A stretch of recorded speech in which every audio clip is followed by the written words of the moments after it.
Hey there, how's it going? It is your muscle building coach, Lee Hayward, back again with another Ask Lee video Q&A. Now today I've got a question that was sent in through the Total Fitness Bodybuilding Facebook page by Chris. And Chris is asking, I've been training for just under a year, I'm 17 years old, my biggest issue is nutrition. There are so many contradicting opinions, it's hard to know what to think.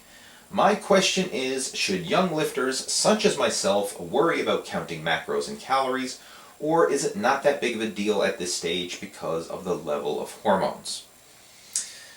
Great question, Chris. And the bottom line is nutrition matters at every stage of the game. Whether you're young, old, brand new to working out, been training for years, it doesn't matter. Your nutrition counts at every stage of the game.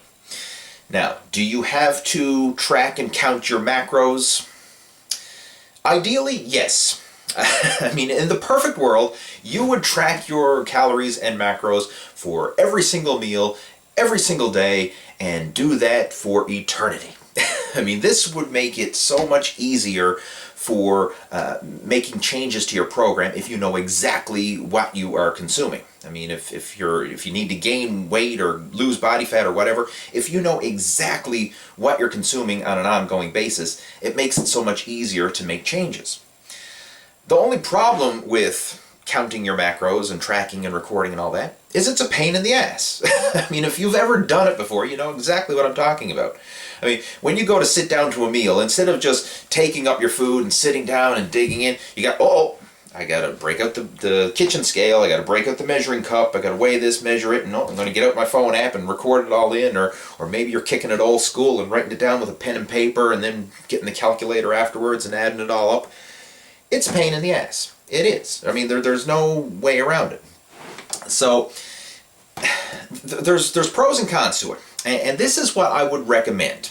If you are new to this and everything else, I would recommend that you take at least 2 to 3 weeks and track your macros. Realize how big of a pain in the ass it really is. But do this. Go through the process of tracking and writing down and measuring and weighing and all that stuff and know exactly what you are consuming day in, day out. And by doing this, you will learn a lot about nutrition. I mean, tracking your macros is like a crash course in nutrition. You're going to get an education in a hurry, and you're going to learn a lot about the foods you eat. Because, I mean, let's face it, the average person on the street has no idea what they're consuming. I mean, they know, okay, you know, this food is healthy and that food isn't as healthy, but they have no idea how much protein, carbs, or fat, or whatever they're consuming. They just, hey, I eat till my belly is full. That's it. But by tracking your macros and calculating it all out, you will learn a lot about the food you eat. And what you're going to find is that over time, a lot of your meals are similar. I mean, we are creatures of habit. We tend to eat the same type of foods over and over and over again. I mean, even though you like to say, hey, I want variety in my life and everything else, if you actually write it down and look back over your records, it's crazy how we do the same things over and over again, you know, without even thinking about it. It's, again, we're creatures of habit. So you're going to find a lot of your meals are the same, you know, over the course of the week. And once you have an eating pattern in place and you're eating kind of consistently, then you know on approximately how many calories and how much protein, carbs, and fat that you're getting on a typical day. You know, after going through a few weeks of tracking it all, you'll have a rough idea of what you're consuming on a regular day.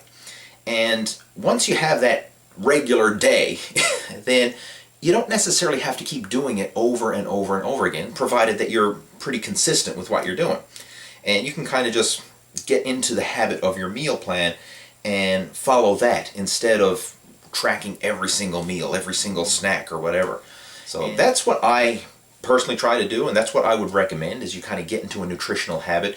And as long as you're in the ballpark and you're pretty consistent, then that'll be enough to move you in the right direction. I mean, yes, some days you're going to eat a little more, some days you're going to eat a little less, but if it kind of averages out over time, then that's good enough to move you in the right direction. Now, the only time when you really need to go beyond this is when you get stuck in a plateau. I mean, if you're, for example, let's say you're following a bulking program and you're not gaining weight, right? You're consistent with your eating, you're consistent with your training, everything else, but you're not packing on the pounds, you're not gaining weight. Then you need to go back to the drawing board and like start crunching the numbers, calculating your diet, and make some adjustments accordingly. Obviously, you need to consume more food if you're not gaining weight. You want to be in a caloric surplus. Vice versa, if you're training for fat loss and you're doing everything right, consistent with your meals, consistent with your workouts, not seeing the fat loss, then that means obviously you're eating too much and you need to trim back and get yourself into a caloric deficit. Now, if you want some more help with this, with bodybuilding nutrition, I have a free PDF download called Bodybuilding Nutrition Made Simple. And it covers the fundamentals of designing a good bodybuilding meal plan. And if you want, you can just go to my website, leehayward.com, and download this. It's a free PDF report. It's a quick, easy read, but it covers the fundamentals and it'll help you plan out a good meal plan. So do that. And if you have any questions, comments, or feedback, feel free to post those down in the comment section below. I'll chat with you down there. And stay tuned for my next video coming soon. Take care. Over and out.